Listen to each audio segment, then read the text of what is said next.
I was born in Utah, but all my dad's side is Peruvian. A lot of the food that they made while growing up, and then when I was a kid, was come from Peruvian food. There's always something hearty about a lot of the dishes. Like Peruvians love potatoes, they love rice, and then they love putting some type of meat in there and then making some type of really delicious sauce. You know, it just kind of brings it all together. For a while in elementary and middle school, like I didn't care about my heritage as much, but then I moved and lived in Peru for about 2 years. I felt closer to kind of like where I came from. Shout out to Grubhub to get Peruvian food delivered. Peruvian food always reminds me of the humble beginnings of where my family came from, and it always makes me feel closer to home.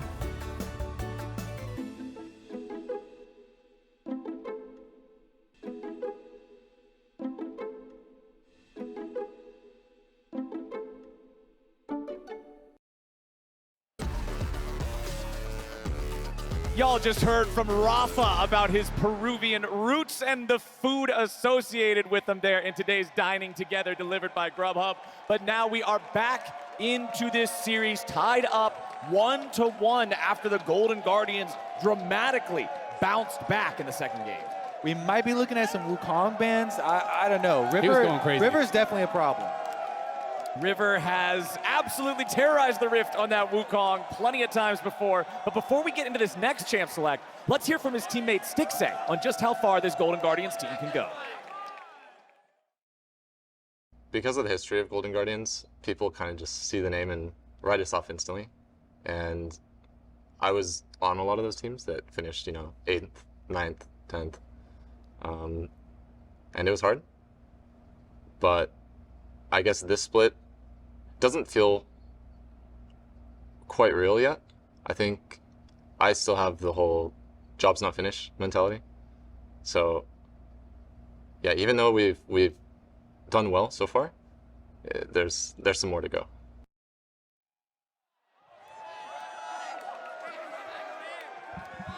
More to go, and that's what they're working on here today. The series tied after the first 2 games. Let's see how things change up here for game number 3. FlyQuest is back on blue side after their game number 2 loss. They are banning out the Sejuani and the Vi from the jungle. The Wukong is still available. Golden Guardians continue to ban Annie and Lucian. Yeah, definitely going to target River here. He demands respect. 80% kill participation for him as a jungler. Almost all the action occurs around him. Whittling down here, a lot of options for the bottom side. Really, what are they most scared of? So they banned Gori as well instead. So much playmaking off that Lissandra. They feel like the utility was just too much.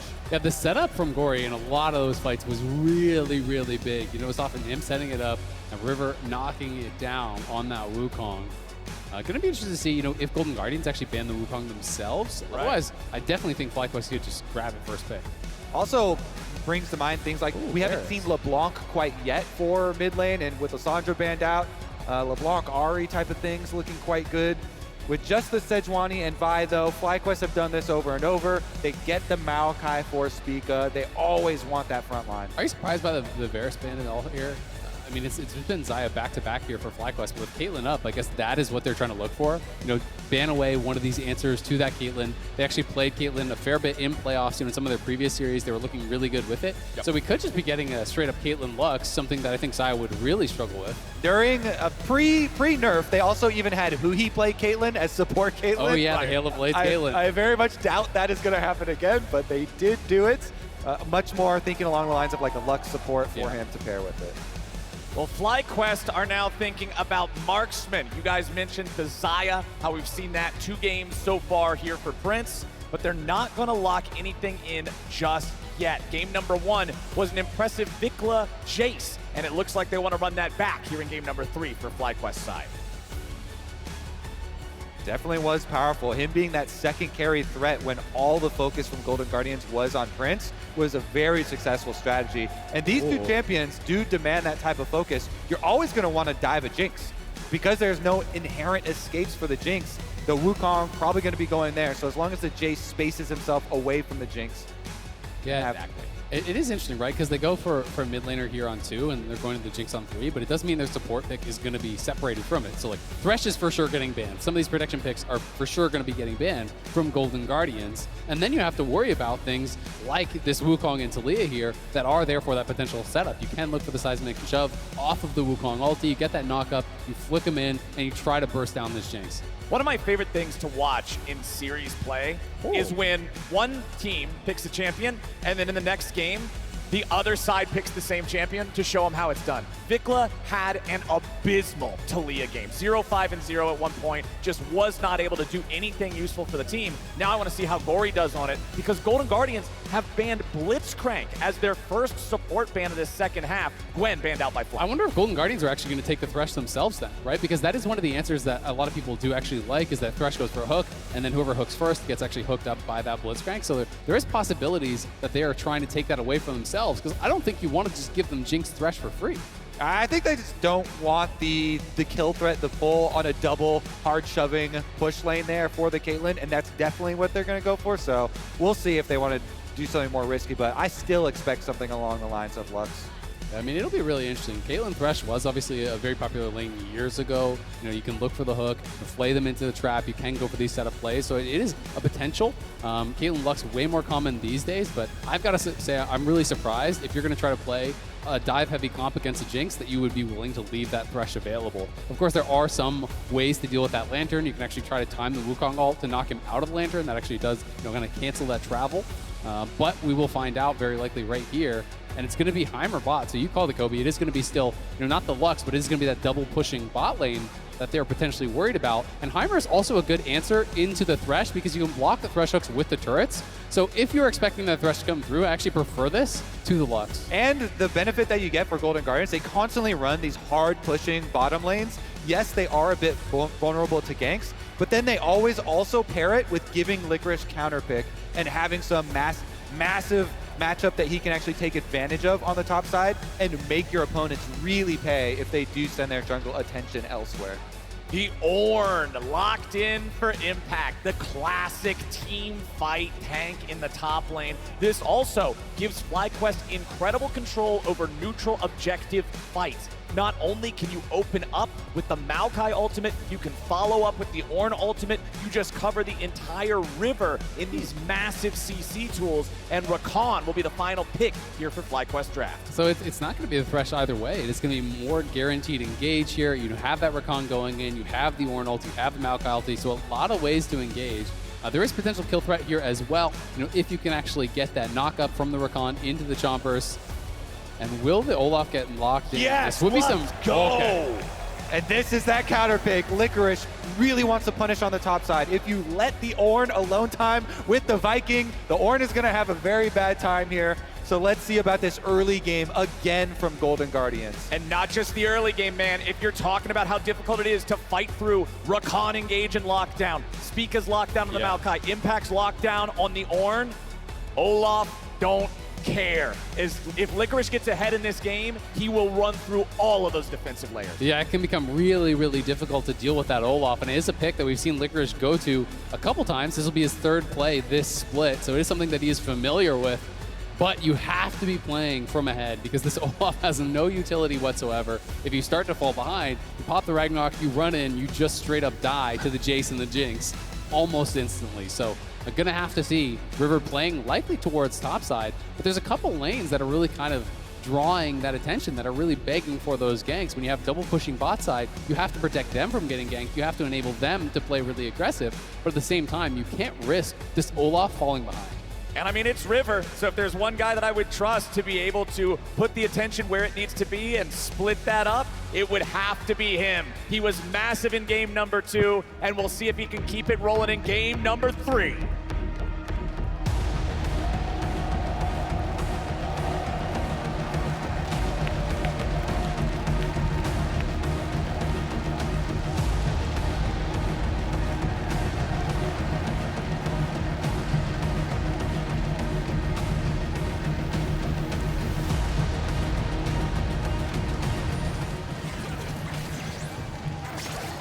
All right, now whenever you have a Heimerdinger hard pushing bottom lane, guess what? You need to have eyes towards bottom lane. early sweeper comes out here for huhi. The fight over the Heimerdinger turrets is one of the most common, and so they make a hard push down there for Golden Guardians. huhi gets into the lane, puts his turrets down here over by the alcove, as you can see. Saves his sweeper activation as well because nobody from FlyQuest shows up. FlyQuest have lost both early games so far. Despite the fact that they took a victory in game number 1, it was because they managed to fight their way back in the mid game off of some team fights and punishing some mistakes. So if I'm looking at FlyQuest, I'm looking at the early game as the biggest spot they can improve. And I'm looking at the mini-map because huhi just used his sweeper and got the ward kill, and they got actually Gori experience range on that ward kill, so he will hit level 2 off the first wave now for mid lane and have a little bit of a different break point. VicLa will know this though because their ward was killed. They saw their ward get killed, so he shouldn't be taken by surprise. It's also worth noting that both VicLa and Spica are going to be playing phase rush here. You know, especially if you want to send that Jayce out to side lanes against the Olaf later on, it's pretty much mandatory to have that phase rush. Otherwise, one undertow, one axe connects with you, and they can look for that all in. And Licorice is just ready to zone impact away nice and early here at level 1. Spamming out those undertows. He's willing to trade very low on HP here, and that's the power of Olaf. Just beat the hell out of him as soon as you get to lane. Yeah, you see it a lot in the LPL with some of the top laners that Licorice has been studying, going past the minion wave, level 1, make full use of the Conqueror. Well, and he actually zoned him off XP here. He gets level 2. Level 2, but he forces the flash out of Impact. Yeah, Impact was missing experience on some of those melees. He didn't actually get it from all of them, so he's still very far from level 2. Here, we'll see exactly what he's going to be able to do, but forcing that flash out really early, Licorice wanted to threaten the all-in because he could flash in, look for that E, and would have been able to get the kill. I just love that Licorice is breathing this top lane life into the LCS and putting respect on counter picks and playing the matchups aggressively, pushing past minion wave, denying experience. I mean, it was a criticism of top LCS teams for a long time, I think, that they just didn't utilize the advantages that you're supposed to get on red side of having final pick of the draft, using that last pick effectively, and Golden Guardians adapting their strategy, giving it to Licorice to run amok on the top side. I'm liking it. I mean, really, it had been a criticism of every league in the world except for LPL, who was kind of one of the only leagues that was using a lot of these really aggressive counter picks that people often deemed as solo queue picks. Well, that wouldn't work in pro. You couldn't do that. It's too risky. But people are showing you the jungler can't be everywhere on the map. The jungler cannot answer all points of pressure. So if you're going to draft for a pushing 2v2 bot lane and you're going to have this hyper-aggressive top lane, Spica can't be everywhere. Yeah. I mean, not respecting the enemy jungler is a deadly sin. Respecting him too much can be equally deadly. And currently, he is on a ward as well. That ward over the back of the blue pit, really nicely done there by Golden Guardian. So you see now, Licorice, he backs off away on the Olaf, does not expose himself. And the only summer spell he used was the Ghost, which he got Flash out of Impact for in trade. So massive, massive stuff for him. On the wave pushback, it could get a little dicey there for Impact. Yeah, and Licorice has to play it this way. You know, he has to get the full bounce, look for the reset here. Is Stixxay going to cancel the base now? Ooh, Gori getting jumped on, but River's ready to counter gank immediately. VicLa tries to get away. One more auto attack would finish him off. A teleport's coming in to reinforce FlyQuest as Gori's at 150 HP. He's holding his flash. He's so calm, he just walks it off. Yeah, no surprise damage will come out of a Maokai, but even so, I was clenching a little bit there for Gori. It's going to be a big difference in summoner spells in mid lane with that flash blown, but nice little pull of the wave here. They're going to deny at least a bit of this wave. Yeah, he's going to set up a bit of a freeze there. We'll see if VicLa wants to just push it back. A lot of times in these situations, if top lane actually TP's mid to cover, then the mid laner will then TP top and enter there. Yeah. In this case, it is Impact that's taking a bit of the L here because he doesn't farm that mid wave. He then goes back up to top. He's lost some experience that Licorice has gained, so he is likely down a little bit on XP. We're going to see Licorice hit 5 first, as he just did now. So Licorice now will have, again, the edge in this matchup, and we'll see what he can get done with it. Stixxay getting jumped on by Winsome here bottom, but there's no kill threat with just a Rakan alone, so Stixxay is going to take this chance, just head back to base. But it kills his tempo, right? And this isn't actually a cannon wave, so they will push it in really, really quickly. So if he bases here, he is going to be losing the entire wave, and that is what the cost is here, about losing that tempo, about getting delayed there. So it is actually quite an impactful interrupt from Winsome. All right, huhi, it's your time. Get some CS. Heimerdinger's time to eat up. He was a mid laner formerly. Give him some gold. See if he's lost his skills, if he can CS or not. Oh, he got one. Gori did just lose his flash mid lane. We were talking about the importance of keeping that in the previous fight. VicLa jumping on him there, Gori flashing away to make sure that he doesn't get chunked down too low. But FlyQuest have Spica and Winsome also hovering around this mid lane to allow VicLa to shove the wave up and guarantee that Gori and Golden Guardians can't stop. I mean, Gori is going to be really on the back foot now here. You're against the Jayce. This is actually smart from Impact if he can give up that plate before he gets in range, but he will get in range now, so should get the plate. Yep. So good eyes there from Licorice, recognizing that the plate was going to be falling down. He needed to get back out of the river and over there. Speaking of river, he shows up mid yet again. Gori, level 6. Unfortunately for Taliyah, not quite as useful in blowing up the enemy mid laner as a lot of other ults might be, but he can still try to skate bottom side, see if he can find something here. Something you don't see every day, it's actually Swifties for the Ornn. So again, this is just one of those techs for answering that Olaf. Reduced slows here from the Axe so he can actually stay away, stay alive here. This dragon fight could turn into something real messy, real fast. They want to fight for it, and Spica steals it away. Now, can Golden Guardians get anything back? FlyQuest just casually walking by and taking the objective. Maokai is actually deceptively good at stealing away objectives after the buffs to the Q that brought him back into the jungle into the first place. Spica walks up, nicely done for him, combos damage there, yoinks it away. Even though the setup was good for Golden Guardians, River did the steps that you need to do. He went through mid lane first to get mid prio, to bring his Taliyah, hold his hand down to the objective. It's just they lose the smite game here. Spica smites are no joke, okay? Yeah, absolutely. I mean, you can see it. I saw it get down to about like 650 or something like that. It got pretty low. We'll see exactly where it does land. Yeah, 635, and then yeah, just Q smite comes through. Both of them looking like they're going off at the same time. You can see the frustration. You know, River knows it's a little bit of a flip, but it still feels bad anytime you lose it. Those types of things, I don't know if it's just because I'm a jungler, but I really focus on them as far as the length of a series and how far they go. Willingness to flip Barons actually does come into your game plan later on, with Spica having stolen the previous one, even though they lost, and racking up one here. Yeah, I mean, it really can start to get into your head, right? You're going to be less likely to go for any sort of a 50-50, even if you are slightly advantaged, even if it's not a true 50-50, because you're nervous about those stolen objectives that you've seen. So we'll see how this is going to go as we move forward. Again, it is one of these aggressive picks that would like to play more heavily through the side lane. It's not a Fiora, but Olaf does like to play for those 1v1s in the side lanes too.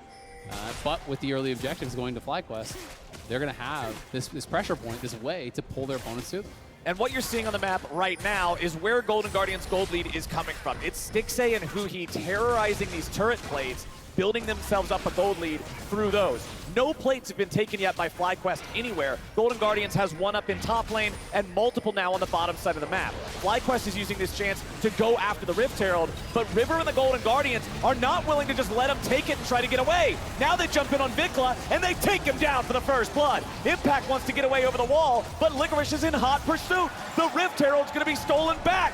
Golden Guardians are turning FlyQuest's game right back on. River gets him right back. The stolen dragon exchange for the stolen herald. Confidence restored. Yeah. He brings balance to the force here. But still, the Gori River hit squad. They've got their target. Guess what, VicLa? You are done for. Taliyah ultimate into the back line. Very nicely separated there. And then you're alone with a Wukong and a Taliyah, and you're toast. And it's great tracking of the Summoner Field cooldowns, because VicLa's flash came up right after he died. So they had that precise timer on when he actually had used the Summoner, and that's why they're willing to look for this all-in play onto VicLa. They know that Jayce is just barely missing that flash. They kill him on that window. They're able to take the Herald away, which is such a big deal. You know, we were just talking a minute or two ago, it was a 1K lead. It's now 2.5K with the kills there, the local gold from the Herald, and they can even get more with those crash plates. Licorice suffering from a little bit of minion block there, so he can't close the gap onto Impact, who manages to walk away from what I assume certainly would have been a death if he got hit with an undertow. River coming in there from the side would have had enough damage. Golden Guardians, you just said it, 2,500 gold up after this play completed. And here it is again, just going straight for this Jayce. He was missing his flash. You can see actually on the UI at the bottom, the flash was still on cooldown there. It's ticking down super fast because it's almost up. It does just work that way, it's a little bit janky. But he was missing that flash. They get this burst down onto VicLa with that initial kill. Impact just has to run away. And then it's Spica here just trying to secure. Hits the eye, knocks it down to about 250, and then the smite comes through there from River. Yeah, nice yoink from him. Golden Guardian's plan is in full effect, though. They're pushing bottom lane, up a bunch of turret plates, now under attack. Oh, huhi gets jumped on. River right next to him. Spica gets the first kill. Winsome is blocked from being killed by the ace in the hole. River should die over the wall. Golden Guardians, pretty big error. FlyQuest, really big punish. Yeah, I think it's just a great job FlyQuest jumping on them in rotation there. They catch them in the numbers advantage in their rotation through the river a little bit earlier on the setup for FlyQuest with their vision, and they assassinate the Heimerdinger. VicLa forced back here from Gori. After the pick in that river, FlyQuest are feeling a little bit more confident about the current state of the game. They're still down 1,000 gold, and Stixxay is still working on being this turret wrecking ball here in the bottom lane of the Caitlyn. I mean, it's only 11 minutes in. He almost has that final play and the first turret gold, something they really want to grab for themselves here. Secure that advantage with the Caitlyn, start to move her around the map, try to pressure these additional towers. They have a Herald in pocket, so you know, if worst comes to worst, they can just drop that bot lane and secure it before the plates do fall. And Stixxay will get this last wave shoved up. You can see FlyQuest does not have anyone nearby to defend it, so that should just be the whole turret itself going away. huhi's going to come down for a little bit of shared gold here. Not going to give it all away over to the AD carry, picking that up for themselves. Meanwhile, starting up the Drake. Now, last time didn't go the way Golden Guardians wanted, and this time FlyQuest is ready to contest yet again. Top laners are still up on the other end of the map. Remember that Licorice doesn't have teleport at all, and Impacts is on cooldown. If either one of these guys want to join, they got to do it directly. Weaver's wall comes over, and River and the Golden Guardians are trying to follow up, but River's going to get killed. Prince joins the fight, and Winsome's ready to counter-engage. Gori goes over the wall, but Spica follows with a bramble smash. Golden Guardians are outplayed, and FlyQuest earn the Drake. Yep, they're going to get the Dragon and a massive, massive comeback here. This time around, the Taliyah wall actually works against Golden Guardians. River is the only one to go over it, so he effectively separates himself from his whole team. There's no Golden Guardians damage, no backup there, and FlyQuest are able to pick it up. FlyQuest playing it out really, really well, even able to actually donate that kill over to Prince. The gold lead was 2K, but one of the big problems was Golden Guardians actually couldn't reset prior to that Dragon fight. So all of their gold advantage was actually in their pockets. It wasn't in their items. They hadn't spent it up. And if we're talking about advantages, Golden Guardians has unfortunately summoned an Oof Herald in mid, has to walk all the way down. They are still going to get plate value. Honestly, way better than I figured for having to summon it in the base. Yeah, I think that's exactly what you want right there. Cash in, make sure you get the money, chunk down mid lane here. That softens it up for Rift Herald number 2, possibly actually taking it. But this is what I'm talking about.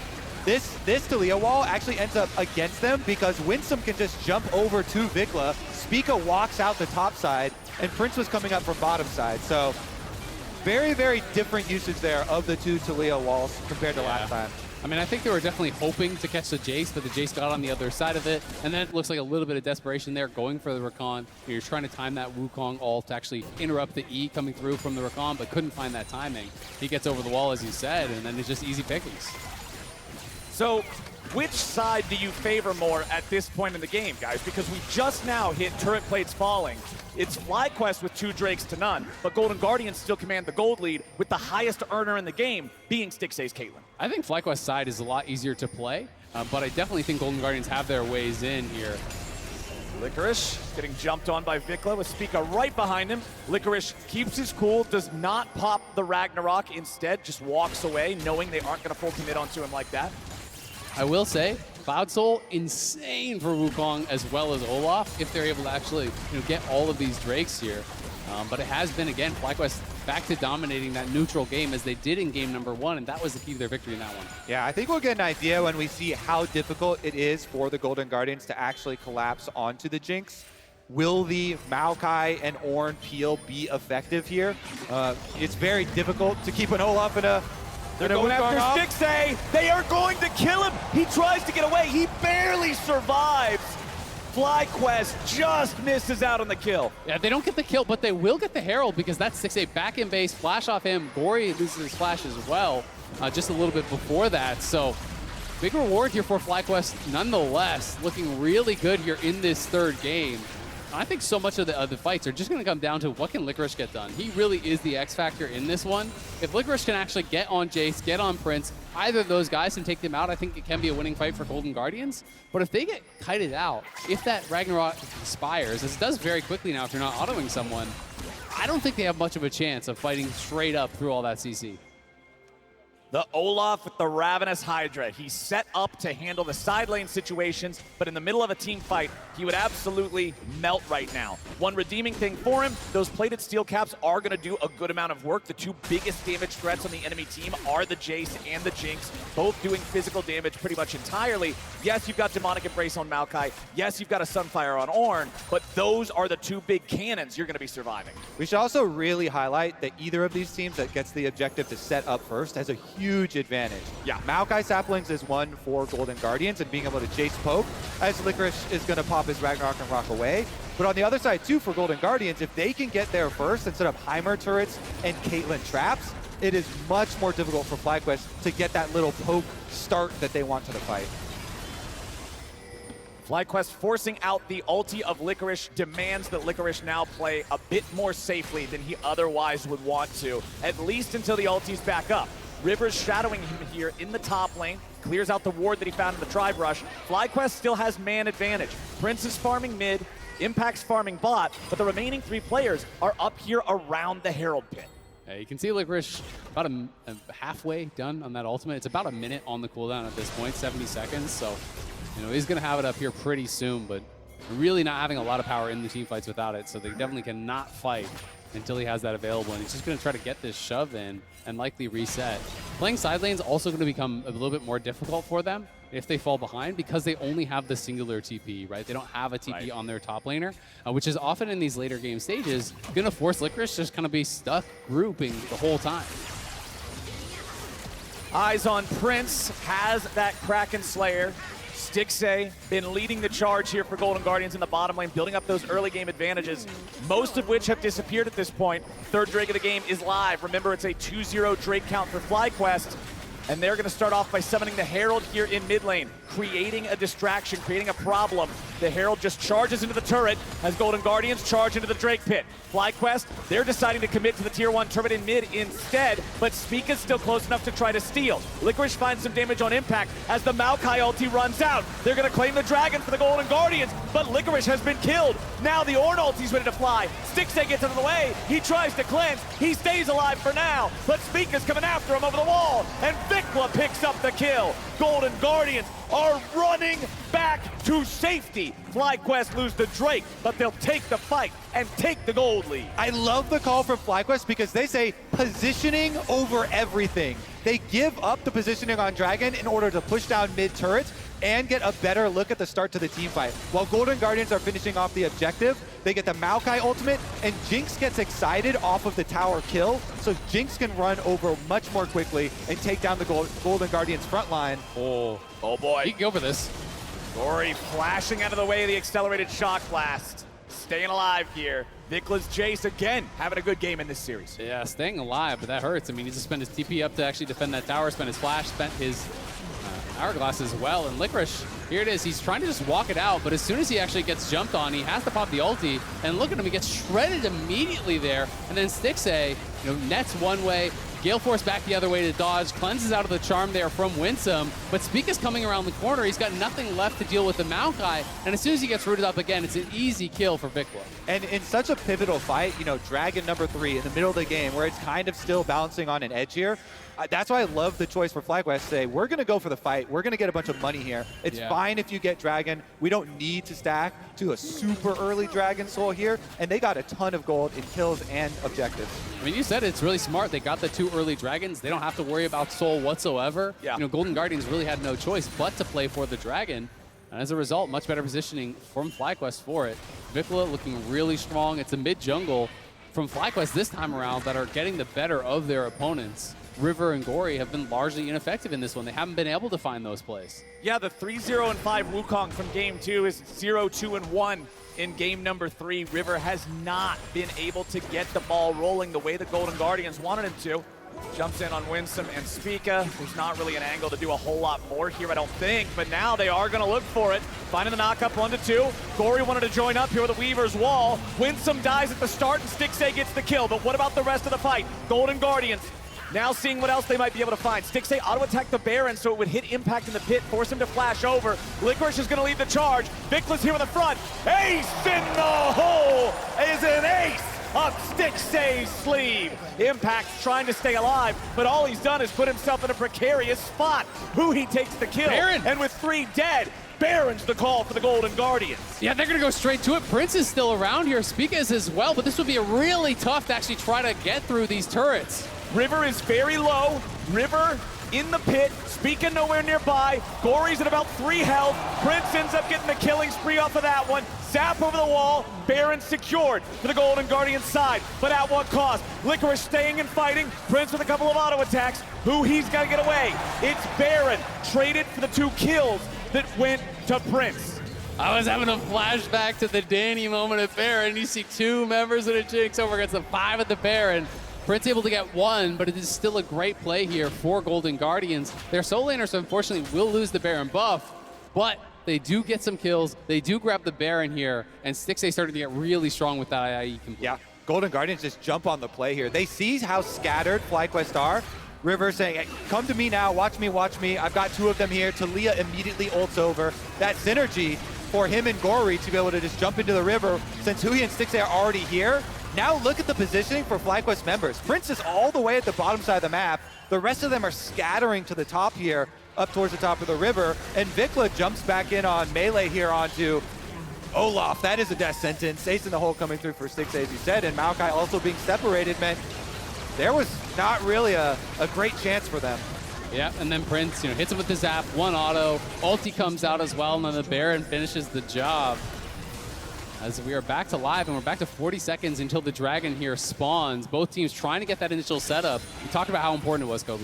And we've got a Baron power play that's about plus 150 gold. So the 1,500 from taking the objective was erased by the kills after the fact and the map tempo that FlyQuest earned by having a 5v3. Things are back to a pretty neutral state. Golden Guardians want to make the most out of the remaining minute and a half on this buff, but the Drake fight is demanding attention as well. huhi and Stixxay going to get this mid-wave shoved up, but keep your eyes on River, who's hanging out here on the other side of the Drake pit. He's looking for a flank angle. If they can get the Jinx and the Jayce, that's the name of the game. I mean, VicLa was aware he could be over there. They haven't seen him, so they know they have to send someone to hunt. They're going to try to clear out these brushes together as a squad. Dropping some saplings defensively here is Spica, and that's going to try to be their marker for this Wukong. I think Golden Guardians should definitely be looking for VicLa. He has no flash. Prince has double summoner spells, much more difficult to actually pin down. Here comes the Taliyah wall. Here we go. Oh. Maokai ulti flies out. Golden Guardians playing it defensively. Weaver's wall flies out now. Winsome and Impact separated from the rest of the team. Golden Guardians do a good job playing it slow, not allowing a chance at a steal. Drakes are tied 2-2. It's great positioning from Gori. He's playing close enough that they have to respect his damage, respect how annoying he is being, but far enough away, and especially with the spellbook cleanse, that they couldn't actually look for any sort of a hard engage on him. They couldn't just throw a Maokai ult over there and know that that was going to lock him down. And as soon as you get sectioned off there, yes, Ornn can actually charge the Weaver's wall and break through, so they're able to escape, but it means that they're pushed too far back, and it's an easy secure here for the back-to-back Dragons for Golden Guardians. Yep, big stuff for them in this series. River fighting over Krugs with Spica. The true jungle reward here is going to be mostly into the side of River, and he's going to be the big playmaker here that does have to get the critical flank off into the back line. That really does break the game. That Wukong can be so disruptive in the back line. Prince is sitting at 4-0, full bounty on his head right now. It will be 1,000 gold if the Golden Guardians could take down the FlyQuest carry. Spica throwing out his ult defensively to lock down River. Ace in the hole from downtown, doesn't kill him. That was actually getting pretty close, though. I was thinking River was a little bit overambitious, but had he gotten a tiny bit more damage, that would have been a kill on Spica. And if you looked at the way that it worked, he was trying to use his own clone to keep himself from getting wrapped up in the ulti. It didn't quite land with the positioning. He did get locked down. I think if that plan worked, he gets the extra auto attack that gives him the kill. Yeah, I agree. It's also worth noting that Licorice here is actually going Jack Show. A lot of people do a Stridebreaker if they want to go for the more aggressive build. When you go Jack Show on the Olaf, you are looking more for that 5v5. You're trying to be tanky enough that you can actually survive to get in the middle.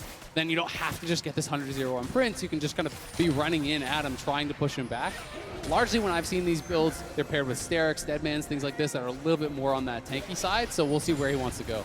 We are hitting some pretty important spikes for the side of FlyQuest though, even though Golden Guardians have had a lot of successes in the last couple of minutes. We've got triple item Jinx now, Prince, those kills after the Baron going into him was critical for them to have IE plus rapid fire here. And then Ornn upgrades starting to go out as well. Yeah. And Impact upgraded VicLa first for some heavier poke damage. VicLa having the upgrade, Prince having that rapid fire passive to give him a little bit of a role to play as a poke champion as well. Shock Blast plus a Jinx rocket that crits is just going to disappear the health bars like magic if they connect with a squishy target on Golden Guardians. The Golden Guardians, they're still very slightly ahead. It's 500 gold, man. They got 2 minutes before the next Drake spawns, but it's under 60 seconds until Baron is live and back on the map again. FlyQuest and Golden Guardians neck and neck here in Game 3. And you can see it's kind of a tale of two sides of the map here. And most of the Vision 4 FlyQuest is up towards that Baron pit. For Golden Guardians, it's down this bottom side, rather around this dragon area. You know, they're trying to be the ones playing towards the soul. And they've lost most of their defensive vision in their topside jungle, which means when this Baron spawns, they're going to have to slowly work through all these brushes, cleaning out the wards, eating up those saplings, so they can actually keep eyes on this. You can see there the advantage of having the rapid fire cannon. Prince can get the one auto on Stixxay that Stixxay cannot get back.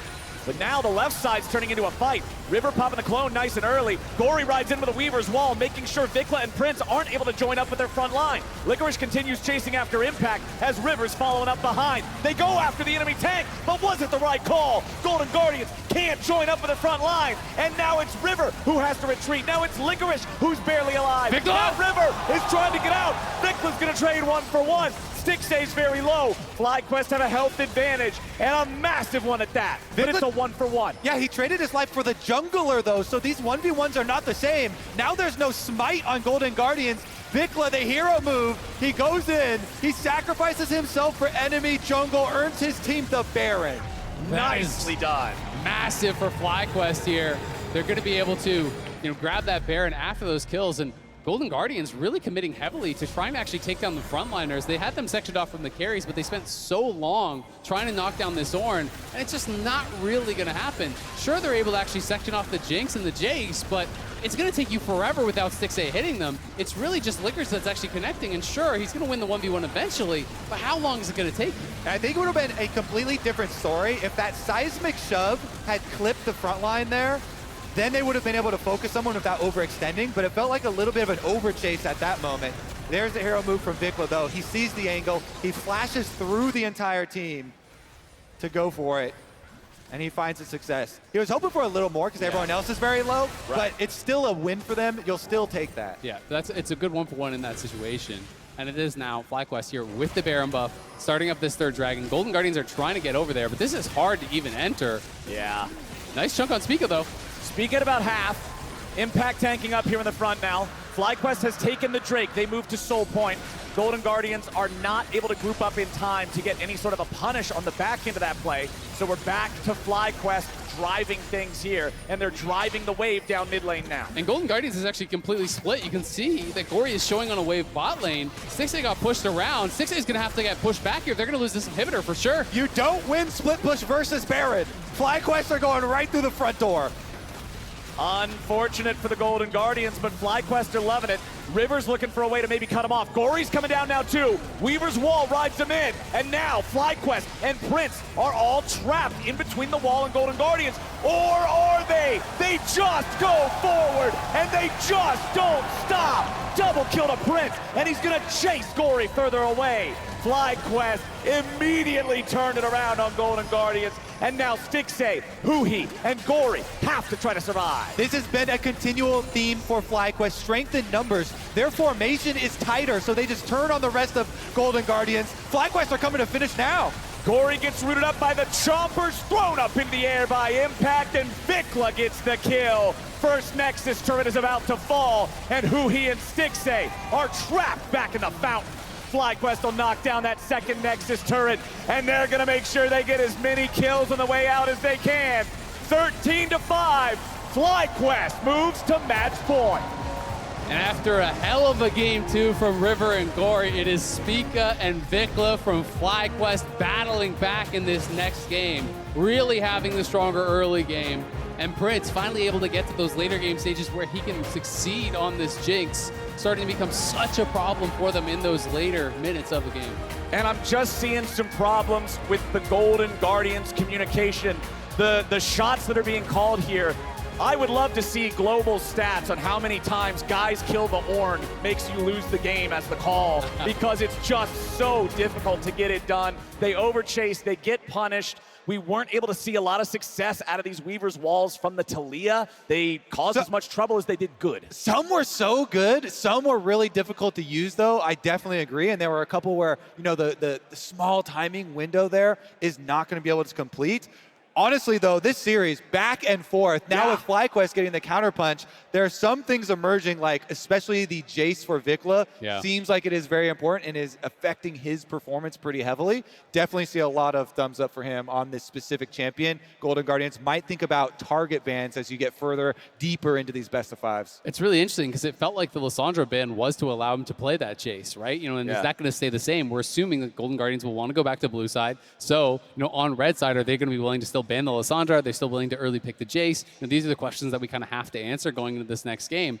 And while I agree, you know, a lot of these Weaver's walls weren't super effective, you also have to really credit FlyQuest for having very good positioning, right? You know, how their carries were positioned, they were never the ones that were really in danger from those Weaver's walls. It was always the front line who was getting sectioned off, who was able to actually buy the time for them.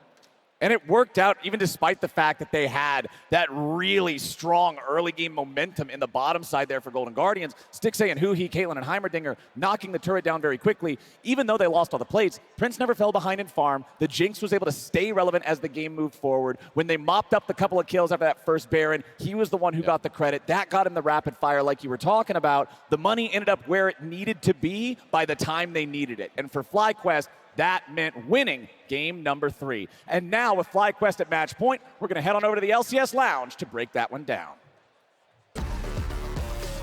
Thank you so very much, CaptainFlowers. Back and forth we go in the series of FlyQuest striking back. This was the closest, it felt like, of the 3 games that we've seen so far. But FlyQuest found their moment to strike in the mid-game, following a Baron, and end the game pretty easily from there.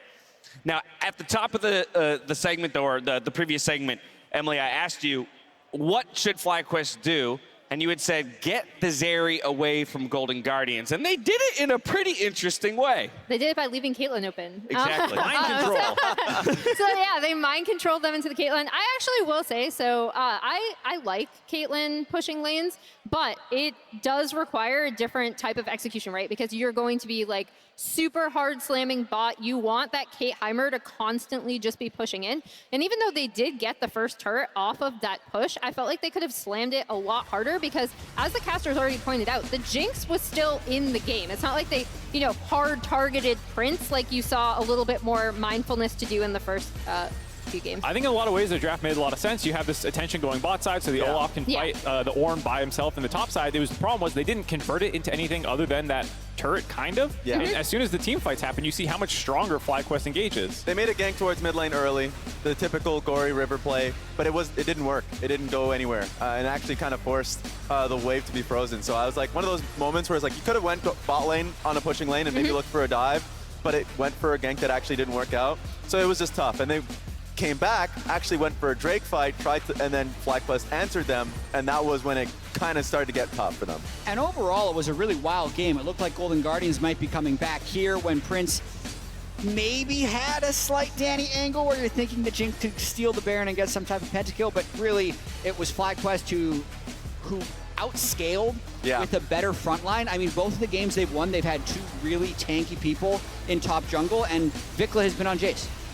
Yeah, I think the mid-jungle seems to be the main focus for me, is the fact that in the good games, it's like Jayce, Maokai, 2 very clear champions. For Gori and River, it's like, can they abuse them when they're not on those champions? I think obviously they're going to try and take those 2 away. Yeah, and the casters mentioned it. I feel like this was the worst we've seen from Golden Guardians in terms of being on the same page on fights. There was one Drake fight where River was just focusing down the Drake, so the idea, I guess, was to burn it, but then Licorice was turning because he was getting Maokai ulted, so he ended up dying for it. But it was like, if you coordinated a little better, then it wouldn't have had to happen at all. You can actually take that fight. Same thing happened topside when they overdove their two main engagers, and so their backline was like, okay, we're just exposed and we're having two separate fights. I think this was their worst one in terms of just overall execution on team fights. And to that end, right, I'll call out an individual in Spica, right? He seemed to kind of thrive in some of those really chaotic fights. We saw one of them in bot river, just got a great little flank to make sure that Gori would get eliminated. I mean, Maokai, not the most difficult champion to pilot. Maybe he's Maokai one trick. But position. Don't do it to him, Dad. Don't do it to him. Don't do it to him. Say that to his face. I dare you. Okay, all right, yeah, okay. But overall, as we take a look at both of these teams and what they're fighting for, it's a reminder that for both of them, it's about fighting for their best ever postseason placement. Golden Guardians, yes, they've already achieved that, but they want to push it a little bit further with a win here today and possibly one tomorrow. For FlyQuest, yes, they've made it to the finals a couple times before, but always fallen short of that final step, Jet. And I think previous times FlyQuest made it to second place, it was a little bit of a surprise, like, ooh, cool, they're there. Here they really do want to win the whole split. That's what they've been saying since week 1. That's what they said when they put the roster together. So one more game here, and that'll mean they make it to finals to try and best Cloud9. Yeah, they are the second seed. It is the expectation at the end of the day that they would come away with it in this next game, or in the series overall at the very least, and move on to tomorrow's finals. Golden Guardians, they're going to keep up with the trend here of the blue side victories for game number 4 and hop on over to it. I mean, again, I got to ask what kind of learnings we take, especially from a game, Raz, that breaks down in the way it did, right? Where we talk about the messiness of team fights. Like, how much can you really take away from that? I would say that I love the Wukong. I think Wukong in general has been a really good point for River in team fights. I thought the execution of Weaver's Wall and the Wukong ulti was actually kind of messy throughout these times, in which Weaver's Wall comes out first. They can actually get out of the wall, so Wukong doesn't actually get the engage. That actually happened 2 times within this game. So I think in terms of how they're able to execute that, maybe we can lose the Taliyah. It's a possibility. I don't think it's working for them in these fights. But they're going to be looking at that from execution. So, quick answer, I would like to see the Wukong again, first pick. I'd also like to see huhi on Engager. I think he's way more impactful in the game. All these things that can kind of call the shot for the rest of Golden Guardians and when they actually want a team fight. That's one of those tough spots, right, Emily? Because we talk about how the Caitlyn and the Heimer got a lot done in the bot lane, so it wasn't necessarily a bad laning pick. But do you recognize, like, all right, but we didn't do anything with it beyond that, so chuck it out the window, go back to something where huhi has agency? Yeah, I mean, that's why it's hard to talk about, right? Because it's not like it was like a complete failure. You could see the skeleton of what this team comp want to do. I actually agree with Mark. If they execute it better, it actually could look a lot differently if they're playing around that prio. I do think huhi on an engager seems to be really key, although we have also seen them win with like a Soraka flex as well. Or not flex, but like a Soraka pick. In a crucial game. So I am looking at huhi to be a very important part of this next draft. Yeah, I'll also just call out, Jat, there's some curiosity around the top lane. Another red side pick with the Olaf into a tank of impact. Just didn't seem to get enough done to necessarily nullify what would become that massive front line for FlyQuest. It's really tricky, and I say this in the best way possible. Okay. But FlyQuest doesn't really do anything. on red How is side? that the best way possible? Because they're really good at team fighting. Right? Yeah. They pick tanks, they outscale, and they win. And Golden Guardians is trying to steamroll them with early game team comps, and they pushed it over the edge once, not twice. So if they really wanted to change their strategy, Golden Guardians could just arms race scaling. I'm just throwing it out there. Arms race scaling? No, I don't want that. Absolutely not. They could. Well, they could try. Nobody liked that. We'll get our answer on the other Team side. Coach Jat, have you tried scaling? I mean... I tell you what, I definitely missed wrangling the desk in this way. Everyone shut up, it's my turn to talk. Okay, we'll get our answer on the other side of this break. FlyQuest has taken a 2-1 lead in the series. They can get a shot at Cloud9 in the finals if they close things out today. Last week we caught up with Cloud9 about their most memorable moments of the split. Take a look. Hey everyone, I'm Sven, here with Berserker and Fudge, and this is us watching our best and worst moments of the split. Alright, let's get into it. Oh, our first one. The first one. Dante, man. The Fudge Factor Casante, the OP version. By the way, how broken? Oh, the champ! The champ. Riot. By the way, this was really close. I actually remember this was one attack, right? Yeah, and then I got third Q. Whoa. It was close, it was close. Dude, I remember watching this from base. I'm wanting to watch the base right now, and I thought, if you lost this fight, maybe it's over. Yeah, you can't never win again, right? I think my mental would have been destroyed. You're never winning it. Moving up. Oh, here it comes actually. Against TSM. Pentakill, I remember this one. Let's go, Berserker. Look how OP. Okay, I kind of inting. Wow, you hit front line only? They're pretty good. Look at me, I'm inting so hard here. Look at me run into But you didn't do anything, just press Q. Look at me run into Rise, look at me run into Rise. Oh, what is fun doing? Look at Rise here, I'm the GOAT here. Yeah, you actually played this one. Yeah, I like hold him off here, I like make fun of him completely here. Yeah. Mad? Give me. Wait, you ult here? Yeah, for Penta. You didn't have ult before? Nice, yeah. Oh, okay. I feel like pentakills shouldn't count officially if you're playing Siri. Oh! Why are they showing us this losing? That's all it is, us losing. They're showing us losing, that's the entire clip. It's like a humble check. Miss. Oh my god, Tenacity's jawline. Never mind. Oh, I remember this game. Oh, this was the 3 winning lanes. Yeah, 3 winning lanes, pick rally and soul, nice. line pick into losing matchup, top camp plate, bot camp plate, mid camp plate. GG. I remember we watched Hand Thieves Comms video up this week. Yeah. We're eating dinner, watching We didn't really get to play the game, guys. What Bjorkson said. Yeah. Remember that. I mean, he's not wrong. And it's true, yeah. Unplayable. Another Berserker montage. Let's go. Nice, Berserker. This is what's gonna get you. I remember this was in our review about Dude, Blabber. I think this game is the only reason you would ever get MVP. I remember we talked about Also, Blabber. Pro. No, but this game doesn't count MVP. It's the tiebreaker. No, but people like when they're voting, they're gonna think about this game. Berserker is just complete L9, like, oh, but I was saying W in 3 seconds here. Okay. Meanwhile, me just farming bot lane, doing absolutely nothing. Oh. I remember in this fight, I have Transcendence, and if you get kills in the fights, it reduces your cooldown 5-10% or something. Yeah, like 1 second. Small, yeah. On W, it's pretty long, because the cooldown is really long. So it's like 1-2 seconds. Yeah. So I was just spamming it, hoping it would be on cooldown. Yeah, I just heard the comments. When he used it, yeah. I wasn't looking at the fight. Okay. W soon, okay. So Berserker, what's better, the Zeri Penta or the Draven Quadra? I choose Draven. Draven Quadra? The top play? Yeah. Yeah. I agree. And for me, yeah, support doesn't really matter. But yeah, I don't think there's any super memorable plays for me. I'm just an overall good player that plays really well every game, so nothing is special to me. Yep. That's it for C9's best and worst plays of the LCS. Thank you for watching.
Thank